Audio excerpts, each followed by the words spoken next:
Hi everyone, I am back from my travels and I thought I would share a little bit about my trip and then maybe answer just a few more questions I've had from you that in some cases relate a bit to what I just experienced on my travels. So thanks for joining me for Behind the Scenes of the Waltons. So I had quite a remarkable trip. As I mentioned, my husband and I were celebrating our 20th anniversary, but it was more than just that. It was a chance to go and do something that we hadn't done before. We went on a barge trip on the Canal du Midi, which is in the south of France. Many of you had mentioned having fun in Paris. This trip, we never went to Paris. I have been to Paris before, and there are fabulous sights there. In this case, we were down in the southern part of France. The Canal du Midi was originally built to transport freight between the Mediterranean and the Atlantic in about the 1600s. I don't know, I got a lot of history lessons, and it was hard to retain all of those dates. I do know that Thomas Jefferson was very interested in what they were doing in the building of it and went and researched a lot of it because he had hoped to potentially do a similar sort of canal back here in the States, but it never came to be. So we traveled a lot, had a few days before we went on to the actual barge. And these are customized barges with cabins, just like you might have on a regular riverboat or cruise ship. Small, compact, but quite charming. And then in this case, there was only 10 passengers, and we had a fabulous 5-person crew. Our captain and our tour guide and our fabulous chef and our 2 multitasking additional staff members who we were just so catered to. We were so spoiled. And a lovely sun deck where we had meals and a downstairs little area where we also had meals. Basically, we ate our way across France. Thought I'd share with you a little bit about some of these fabulous meals, some on the barge, some just out and about as we were hitting other cities before we got onto the barge. So, in no particular order, we have scallops, a crab dish, a cassoulet, which is a traditional dish. It's particular to France, and in this case had cassoulet in a fortress city called Carcassonne, which is just this completely fortified castle with an inner city that looks like something out of a movie set. I kept going to all these cities and thinking, wow, movie sets. I felt like I was on the back lot of a studio, and I kept feeling like if I went inside or around the back that they would just be facades, but they weren't. And charming little shops and things like that. So continuing the food journey, there was also prawns, salmon, pork, duck, sea bass, a little fish and chips, a chicken Caesar salad. They do things a little differently there. At one point, someone in our group ordered what he thought was a smoothie. This was the French idea at this particular restaurant of a smoothie.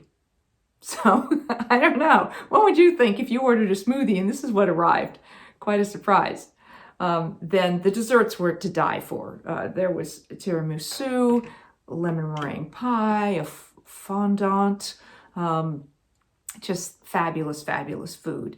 And then France has all these various different regions, and every one of them has their own particular vineyards and their own wines. And so at each meal on the barge, there was a local white wine, a local red wine. So there were samples of wines from all these various different regions.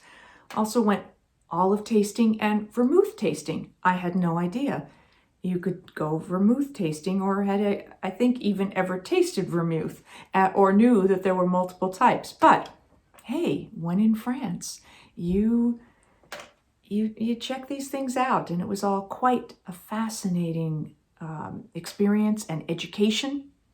And that was just the food and drink. We arrived originally into Toulouse and then took a train down to Béziers, which was sort of our initial launching point.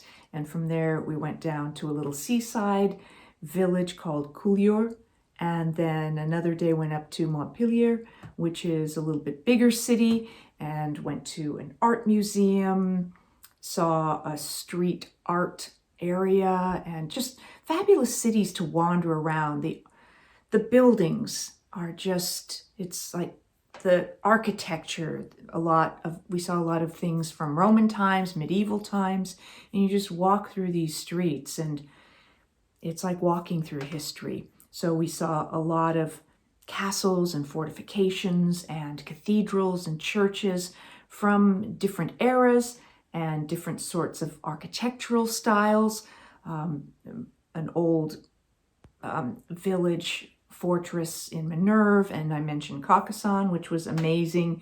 And then we were in Pézenes and Marseillon, and it just went on. And our tour guide was like an encyclopedia of history and talking about what had happened in these various different places, in these cities, and just the history of France and the changing of hands and the various different rulers and invaders, and so quite something to experience. And then just the time that we spent wandering on our own, did a little bit of shopping, very little shopping. So I have my little French scarf here, so I found a few things when I had a few minutes to pop into shops, but overall just quite amazing. The weather was overall very nice. The canal was fascinating because we went through a lot of locks. I don't know if how many of you have had an opportunity to go through canals and stuff like that, but we went through so many locks, and it is quite an innovative system, what they can do and how you get up and down these various different elevations. So got to see all of that up close and personal as well. Since we were traveling with some people we already knew, and then people who knew other people, and so I met some wonderful new people as well. So over the course of the 6 or 7 days we were actually on the barge, we got to spend a lot of time and get to know each other more. And one of the highlights for me, which was they asked me if I would be willing to just, they knew I sang, and so they asked if I would maybe do a few songs. And so one night on the deck, in the moonlight, by the equivalent of candlelight, I had a chance to share a few songs with the people on deck. And it was just a really magical moment for me. They were such a lovely, warm audience, and the setting was sublime. And so that was a highlight for me, and I appreciated them asking. So now that I have returned from all those travels, I am dealing with re-entry, trying to get my bearings again. I didn't have a chance to get on my channel while I was away. Things were very busy. Wi-Fi was pretty spotty. So I hope you all enjoyed my sequence of chats with David Harper. It was such fun to have him come join me, and I from the way in which people had been asking so much about would I try and get David to join me, I'm hoping that it lived up to your expectations. So to continue on with some of the other things that people had asked, I thought it only appropriate, having just talked about all this food I ate across France, to answer a question from Margaret, who said, could you talk about the craft service table of various sets you've been on? Fascinated by the idea of those. Yeah, they vary greatly. Sometimes they're pretty minimal. It might just be chips and, pretzels or things like that, and maybe some waters and juices and coffee. And other times there are various different things throughout the day. In the morning, a lot of times there's pastries and muffins, and then at other times there might be fruit, and sometimes they'll put out some sort of maybe cheese and crackers, or it really kind of just depends on who is organizing that, and frankly, what kind of budget they are given to do that with. But it is nice to always have some place if you're just feeling like you want a little munch on something. I mentioned we had overall really lovely weather in France. Dawn asked about how did you and the TV family deal with the California heat when filming? And did anyone get sick from the heat? I don't remember anyone ever getting sick from the heat, but it was tough, particularly in the summer if we were shooting things where we had to be wearing coats and things because maybe it was supposed to be something that happened at Christmas or in the fall. So those were a little challenging. What I used to do was I would get a cup of ice and I would just like suck on ice cubes, eat chipped ice, crushed ice, and that would just kind of keep my core temperature down. Some people would put, cold towels or things on their neck or something like that, or on your pulse points on your wrists or something like that.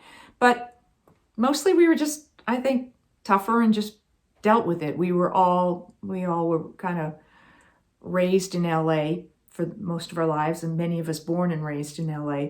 So we're kind of used to that heat. And I'm sure all of you, how often have you talked about how when we were young, we didn't have air conditioning, our cars didn't have air conditioning, how tough we were, and now we can be so, oh my goodness, it's hot and I need the AC on. And anyway, we dealt with it. And when you added the lights, it could get really hot. So a lot of cool drinks and things like that. Maybe trying to go sit in the shade, maybe go back to your dressing room in between, but we got through it. That's what I have for you for my return from my vacation, a little bit about my vacation, and a little transition back into some Walton stuff with a few questions of yours and a little bit of Ask Judy. So I will be back with more behind the scenes of the Waltons, more Ask Judy, and it's nice to be back with you. Thanks for watching.